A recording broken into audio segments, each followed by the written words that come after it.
The first time I saw her. It was just past midnight when I first saw her. The girl in the red dress. I was walking home from my night shift at the gas station, the streets empty, the air thick with fog. The town was silent, except for the hum of the streetlights that flickered like they were struggling to stay alive. My route always took me past the old railway bridge, the one everyone said was haunted. I never believed those stories, until that night. As I approached the bridge, I noticed a faint movement ahead. A girl was standing in the middle of the road, her long black hair swaying slightly in the wind. The first thing that caught my eye was her dress, bright red, like fresh blood under the moonlight. She wasn't moving, just standing there, facing away from me. I slowed my steps, thinking maybe she needed help. "Hey," I called out softly. "Are you okay?" She didn't respond. Something in me said to turn around and walk away, but curiosity pulled me closer. The sound of my footsteps echoed against the metal bridge as I approached. She still didn't move. When I was just a few feet away, she slowly turned her head, not her whole body, just her head, and looked straight at me. Her eyes were dark, not brown, not black, just empty. I froze. Then, without a word, she smiled. A small, eerie smile that didn't reach her eyes. Before I could say another word, she took a single step backward and vanished into the fog. Gone. Completely gone. I stood there, my heart racing so fast I could hear it in my ears. I ran to where she had been standing. Nothing. No footprints, no sign of her at all. The silence around me felt heavier than before. I didn't know why, but I suddenly felt cold. Like the temperature had dropped 10 degrees in seconds. That night, I barely slept. Every time I closed my eyes, I saw her red dress glowing faintly in the dark. The next day, I tried to convince myself it was just my imagination. Exhaustion from work, maybe. But deep down, I knew what I saw was real. The strangest thing happened the next night. When I got off work and walked home, I found a single red ribbon lying on the ground near the bridge, the same shade of red as her dress. And on the concrete beside it, written in faint chalk, were 3 words that made my stomach twist. "See you again." I picked up the ribbon with shaking hands, not realizing that this was only the beginning, and that she was waiting for me again at midnight. The secret, behind the red dress. For 2 nights, I couldn't stop thinking about her. That eerie girl in the red dress. Her face haunted my dreams. Every time I closed my eyes, I saw her standing under the bridge, her head turning slowly toward me. By the 3rd night, curiosity got the better of me. I decided to go back. I told myself it was just to prove she wasn't real, just my mind playing tricks. But deep down, I knew I wanted to see her again.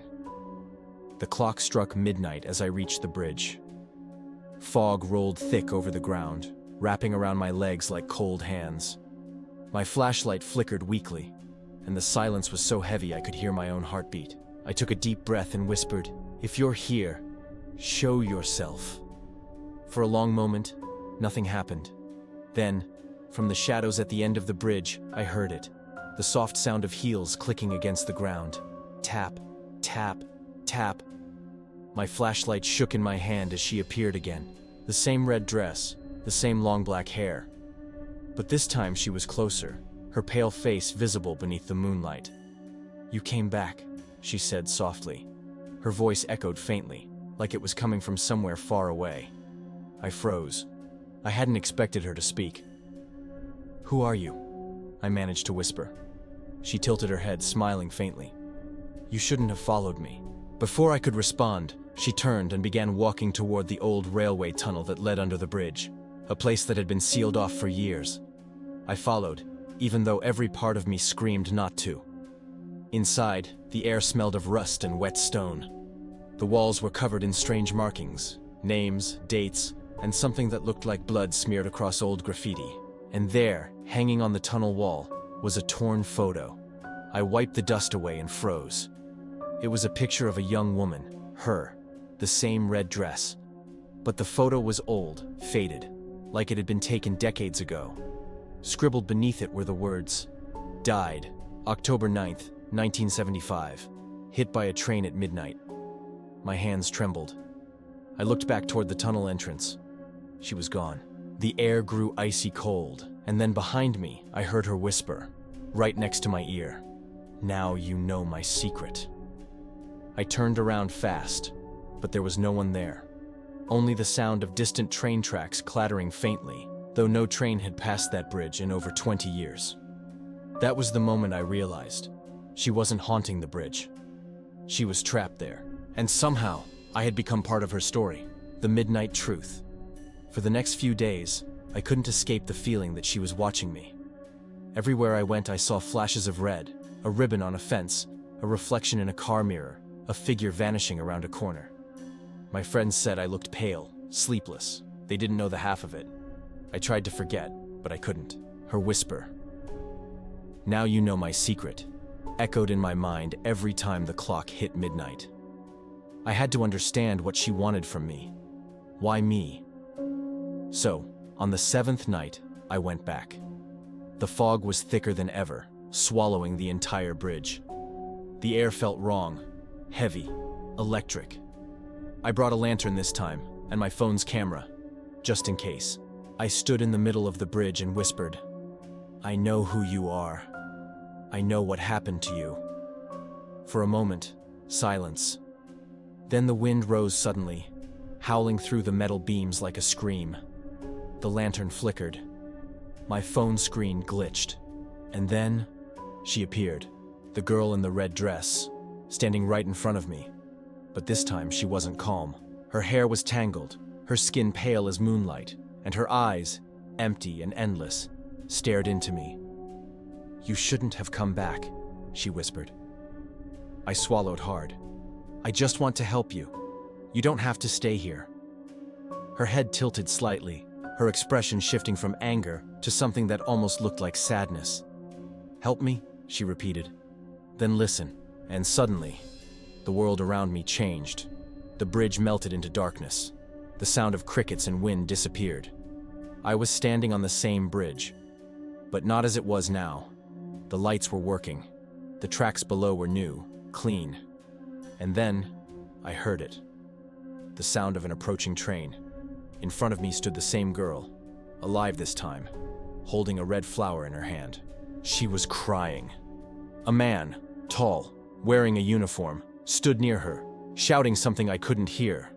She turned to run, but her heel caught on the edge of the rail. She fell. The man tried to grab her, but it was too late. The train's horn blared, and then everything went white. When I opened my eyes, I was back on the bridge. My heart pounded as I realized what I'd just seen. Her death. The story everyone in town whispered about, but no one really knew. She hadn't been haunting the bridge for revenge. She was reliving her last moment, trapped in that midnight forever. She stood a few feet away, her expression softer now. "He left me there," she said quietly. "He promised he would come back, but he never did." "Who was he?" I asked. Her eyes lifted to mine, shimmering with tears that never fell. "You look just like him." The words hit me like ice. "My grandfather. He had worked near this bridge decades ago. I remembered an old photo my mother once showed me.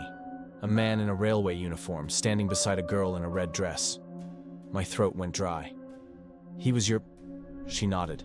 "He loved me, but he couldn't save me. Now, you can." The air grew still. She stepped closer, holding out the same red ribbon I'd found days ago. "Take this," she whispered. "Lay it where I died. When the clock strikes 12, I'll finally be free." I did as she said.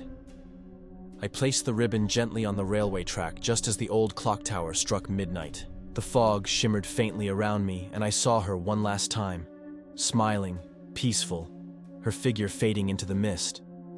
And then she was gone. The air cleared, the silence lifted. The bridge felt normal again, for the first time in decades. I stood there for a long while, staring at the empty space where she had stood, before finally turning to leave. But just as I stepped off the bridge, I heard a faint whisper carried by the wind. Her voice, soft and distant. "Thank you for coming back." That night, I looked up her name online. Eliza Moore, 1953-1975. No family, no grave, no closure. Until now. The next day I placed flowers at the bridge, red roses, and tied her ribbon around the post. It's been weeks since then. The strange sighting stopped. The fog doesn't linger there anymore. But sometimes, when I walk home late at night, I still catch the faint scent of roses in the air. And in the corner of my eye, I swear I see a girl in a red dress, smiling, before fading gently into the moonlight.